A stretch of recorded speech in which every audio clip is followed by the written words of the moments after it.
Hello sa inyong lahat. You're listening to podcast Conversations on Philippine History, Politics, and Society. We are your hosts. I am Lee Candelaria. I'm Joselito Ebro. I am Aaron Maliari. And I am Vegal Porha. Nagpapatuloy tayo ngayon sa serye nating Shapers and Shakers, Personalities of the EDSA Revolution with an episode focusing on 3 lives: Juan Ponce Enrile, Fidel Ramos, at Gregorio Honasan. So ano ang common sa tatlong personalidad na ito? Well, silang tatlo ay mga taga-norte, di ba? Si Juan Ponce Enrile ay tubong Cagayan, si Gringo Honasan ay taga Baguio, at si Fidel Ramos ay taga Pangasinan. So, solid north, di ba?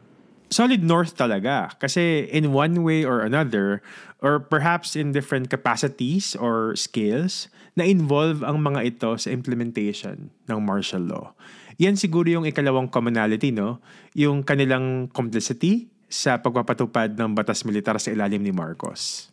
Pero di ba hindi rin naman ganun kasolid yung North before? Kasi sa dulo, iniwan din nila si Marcos.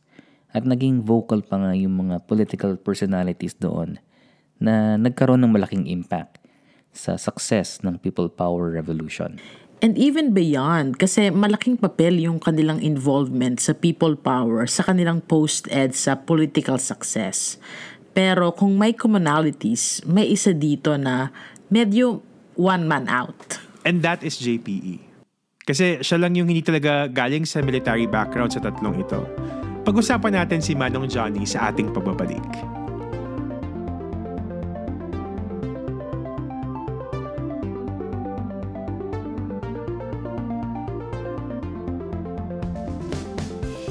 Like I mentioned, si JPE ay naiiba kasi hindi militar ang kanyang background. He was born as Juanito Furaganan, anak sa labas ng noon ay pamilyado ng si Alfonso Ponce Enrile, isang provincial politician. Later, nung i-recognize siya ng kanyang ama, babaguhin niya ang kanyang pangalan legally bilang Juan Ponce Enrile. So there's a story to the name pala, no? Anyway, with the support of his father, he went to school at the Ateneo de Manila and graduated cum laude in 1949 with an Associate of Arts degree.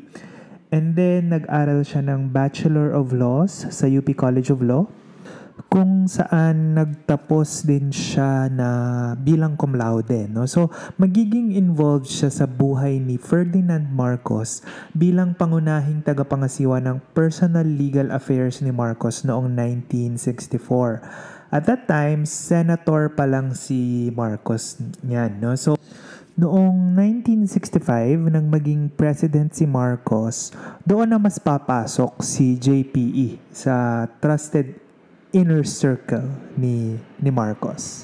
We saw that materialize through a series of political appointments from the Bureau of Customs, Department of Finance, Philippine National Bank to the Central Bank. By 1968, na-appoint siyang Justice Secretary. And in 1970, naging secretary siya ng Department of National Defense. Ito yung panahon na pinalawak na ni Marcos ang kapangyarihan ng DND. At bilang pinuno nun, si Enrile ay technically may hawak ng pinakamataas na ranggo ng sandatahang lakas ng bansa. Importanteng mabanggit yan kasi ang military ang magiging implementer ng martial law. Kaya dapat yung nandyan talagang tried and tested ni Marcos.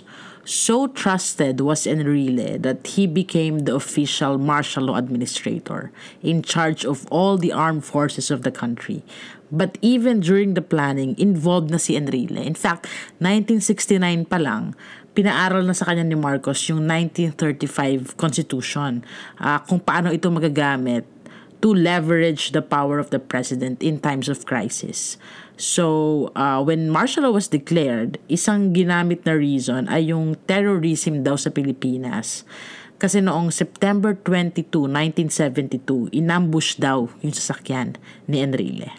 So, it turns out, planner, implementer, administrator, at actor pa itong si Enrile. Kasi the ambush was fake. Enrile would later admit that it was fake. Tapos, nitong recently lang, Enrile will say na Actually, it was not fake. So the folly of age, no? But whatever happened or whether it happened or not, ang malinaw, ginamit itong rationale ni Marcos for martial law. Indeed, no? So, anyway, as martial law administrator, mabigat yung trabahong nasa balikat ni Enrile. He was implicated and was particularly instrumental in what happened to Philippine democracy under Marcos. As defense minister at the time when the Congress was abolished, outside the presidency, military na lang yung natirang instrumentality ng pamahalaan. I wish our audience can visualize the immense power Enrile had. And even beyond, no? So, kasi habang ine-exercise niya yung kapangyarihan niya as head of the military, he was also fattening his pockets as he was also tasked by Marcos to oversee logging in the Philippines. So, he was responsible for issuing certificates to logging companies. No? So, sobrang nakalbo ang mga kabundukan dahil din dito sa panahon na to. Naku, sobrang lala nung deforestation na naganap noon. Concessions to large tracts of lands were handed out to Marcos as cronies, senior military officials at yung mga relatives pa nila. Saan napunta yung mga kahoy na to? Sa Japan, technically. Kasi around the same time, may construction boom sa Japan dahil na rin sa bubble economy nito. Ang naiwan sa Pilipinas ay around 8% ng original nitong forest cover. Samantala, ang yumaman ay yung mga tulad ni Enrile na may-ari ng iba't ibang logging companies sa buong bansa. Isa pang very contentious part ni Enrile sa panahon ng Batas Militar ay yung pagka-appoint niya sa Philippine Coconut Authority kasama si Danting Coangco. Silang dalawa yung nangasiwa sa Coco Levy Fund. Isa itong malalang kaso ng pagnanakaw sa mga coconut farmers kasi they were taxed with the promise that the fund collected will be for the development of the coconut industry plus a share of investments. Pero wala, napunta lahat sa personal profit. Nakakalula kung tutuusin yung magnitude ng pagnanakaw at kasakiman sa panahon ng martial law. In the latter years, however, we see factionalism within the Marcos administration. So mawawala yung dating impluwensya ni Enrile at magiging mas aggressive yung pag-bypass sa kanya ni Marcos at dito magkisimulang pumalag siya. So, dito na siya mai-involve sa Reform the Armed Forces Movement or RAM na binuo ng 3 sundalo kasama si Gregorio Honasan na aide-de-camp ni Enrile. So, pag-usapan natin si Honasan sa ating pagbabalik.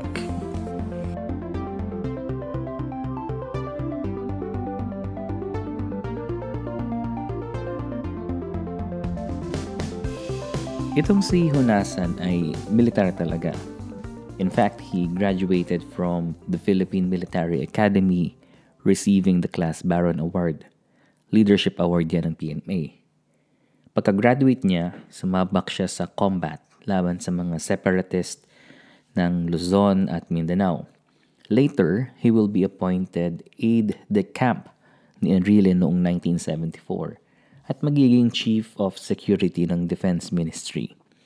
At bakit naman siya may involved sa pagtatag ng RAM? Kasi magkakaroon ng discontent within the military. Sobrang politicized kasi yung organization at hindi na through merit ang promotion kundi through connections, affiliation at corruption. Kaya naman kasama ng ilang junior officers, itinatag nila ang RAM noong 1982 upang kalabanin ng senior leadership ng sandatahang lakas. At syempre timing na timing ito kasi nga hindi na happy si JPE, 'di ba? Gusto ni Juan Ponce Enrile happy ka, 'di ba?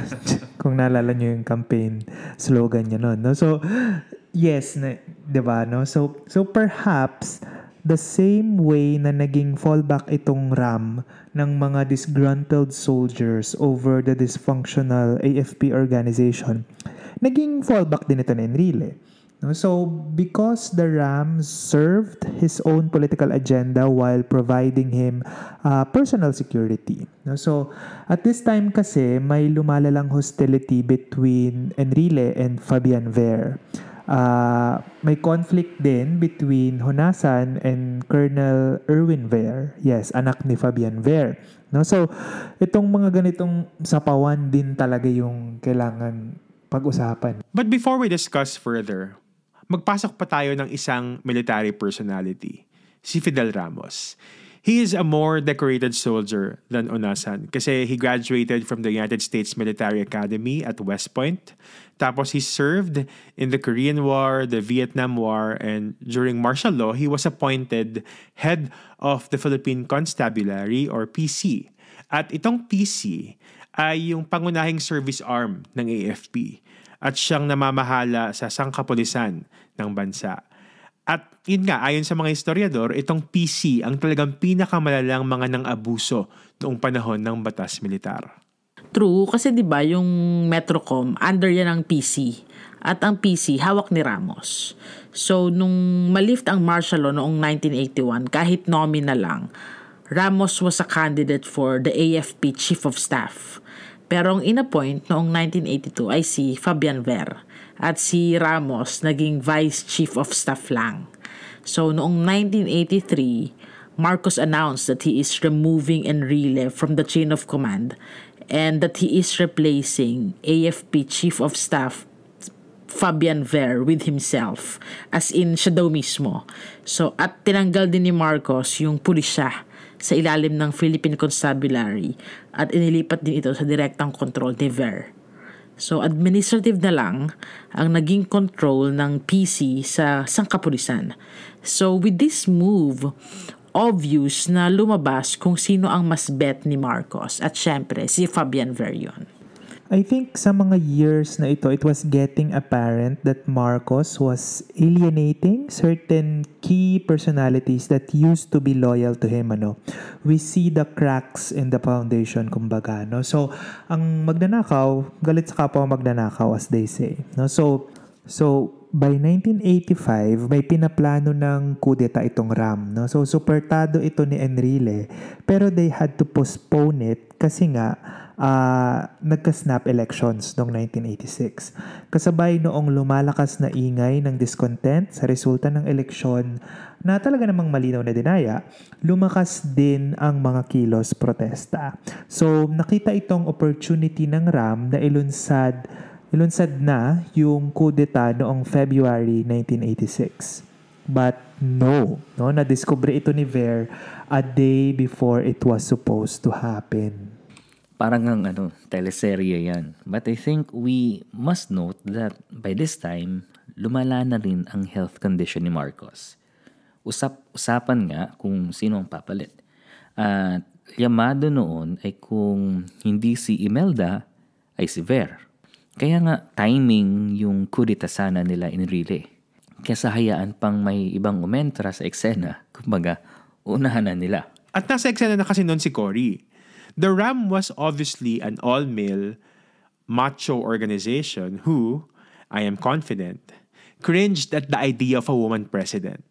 In fact, ayon kay Cory mismo, kinausap daw ng mga representatives ng Ram ang kapatid niyang si Peping Cojuangco noong mga bandang December 1985 or January 1986. At ang sabi, and I quote, "Your sister will never win. She may be popular, but the votes will be manipulated and she will not win. There is an alternative. We are planning something." End of quote. Pero syempre, this offer was turned down. By February 20, 1986, may offer na din daw kay Cory na ma-involve sa kudeta at maging kabilang sa itatatag na military junta. Again, it was turned down. Malinaw kasi na sa anumang plano, si Enrile ang magiging pinuno. Kabilang na ang mga lider ng militar na kaalyado niya. Kabado na rin si Enrile, So, alam niyang delikado na siya. At siya ang unang target kapag ibinalik ni Marcos ang martial law. So, at this point, alam niya na kailangan niyang kumilos. So, nung February 22, kinontak ni Enrile si Ramos at pumayag itong jumoin sa susunod nilang aksyon. Kasi takot na si Enrile kasi nga alam na yung plano nilang kudeta. So he went and stayed in Camp Aguinaldo, samantalang si Ramos nasa Camp Crame. Pero natrap sila at hindi makalabas. So dito na ngayon tumawag si Enrile kay Cardinal Sin. At ilang oras pagkatapos, ere si Cardinal Sin para humingi ng suporta para sa mga rebeldeng sina Enrile at Ramos. And the rest is history na, no? I think there is something to be said about the military asking support from civilians and civilians protecting the military, no? So kumbaga inversion ito noong martial law years na makikita natin na sa huli civilian supremacy pa rin dapat ang mamayani. Malinaw din ito kay Cory, no? Kaya naman noong inoffer ni Enrile na sa Camp Crame i-hold ang inauguration ni Cory, she declined. After all, the EDSA people power was a civilian victory kasi yung effort nga ng militar mismo nag-fail. And interestingly, Enrile and Ramos were merely guests during the inauguration of Cory at Club Filipino. Magiging tinik sa lalamunan ni Cory itong militar, lalo sa kanyang presidency. The military, highly politicized and wielding arms, malakas yung savior complex ng mga ito and they feel like they know what's better for the country. Kaya naman kahit nasubukan ni Cory makipagkasundo sa mga militar, mahihirapan pa rin siya. Cory even awarded Honasan government honors and gave him a position in the defense ministry. Pero anong ginawa ni Honasan? He was involved in various coup attempts. In 1987, inutusan niyang atakihin ang pamahalaan, which resulted in the deaths of dozens, including civilians. Tapos, tumakas siya. Imagine, wala pang isang taon yung bagong liderato, gusto nang pabagsakin. Kumbaga, he never really gave the new government a fighting chance, di ba? Ito namang si Enrile, binansagan ito ni Cory na pambansang balimbing at dakilang miron. Kasi halata naman talagang personal na ganansya lang ang iniisip niya throughout his time with the Marcos government and even under the new Aquino government. Napag-alaman kasi na involved si Enrile sa God Save the Queen plot. Isa itong plano na patalsikin si Cory, and this plot was planned just a few months after the EDSA revolution.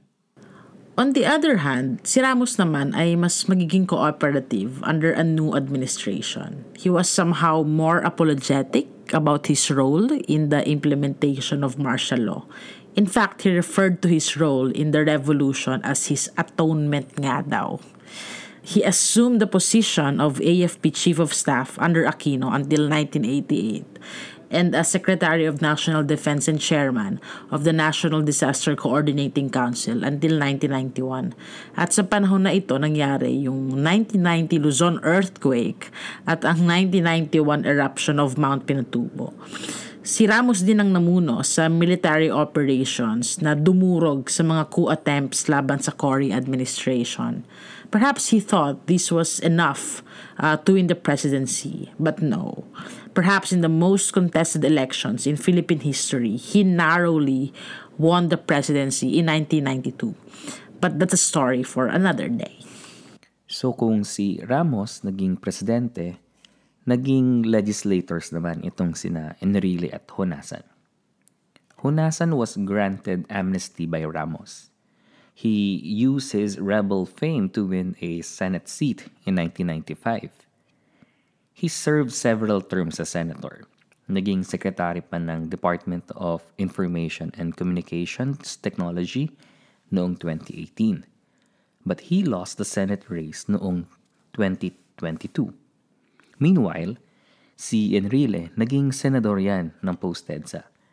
Tapos naging congressman ng Cagayan, then served multiple Senate terms. Naging Senate President pa nga, di ba? But what came out of Philippine democracy and the role of the military after martial law and EDSA? Our reflections sa aming pagbabalik.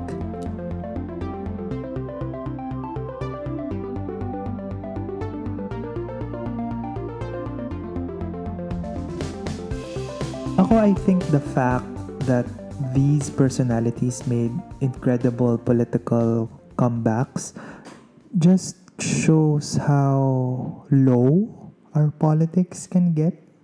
No? So, kasi imagine, martial law administrator, implementers, no, coup plotters, no.